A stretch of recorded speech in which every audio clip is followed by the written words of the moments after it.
Hello বন্ধুরা, তোমাদের সামনে আর একটা মিনি ব্লগ নিয়ে চলে আসলাম। সরস্বতী পুজোর আগের দিনে আমরা বেরিয়ে পড়লাম ঠাকুর দেখার উদ্দেশ্যে।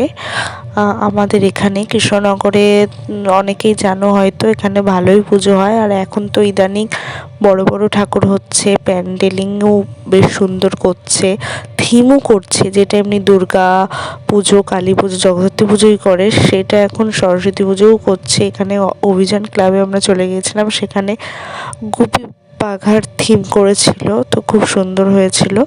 যদিও সব ঠাকুর এখনো কমপ্লিট হয়নি, যেহেতু আগামীকাল পুজো স্টার্ট। তো আজকে ওই প্যান্ডেল কিছুটা কোথাও কমপ্লিট হয়েছে, কোথাও হচ্ছে, সব আজকে রাত জেগে কমপ্লিট হবে। এই যে এখানে ঠাকুরের সাজও কমপ্লিট হয়নি, আর কোনো জায়গায় তো দেখলাম ঠাকুরই ছিল না। আমি যে কটা পেরেছি সে কটা ভিডিও করেছি, সব ভিডিও করা হয়নি।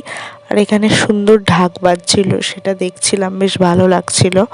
তারপরে এখানে চলে গেলাম নবোদয়ে, গভর্নমেন্ট কলেজের কাছে। তো এখানে থিমটা বেশ সামাজিক দিকটাকে ধরেছে, অর্থনৈতিকের যে চাপ, মানে আমাদের দৈনন্দিন জীবনে যেটা ঘটছে, তো সেটা নিয়েই একটা থিম করেছে। বেশ সুন্দর করে সমস্ত কিছু ওখানে লেখা আছে সাইনবোর্ডে।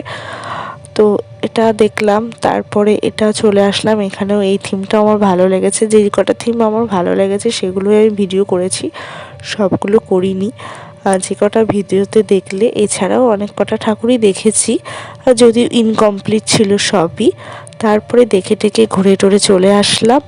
তো আজকের ভিডিওটা এইটুকুই ছিল। তোমাদের ভালো লাগলে অবশ্যই লাইক, কমেন্ট, শেয়ার করে দিও। টাটা।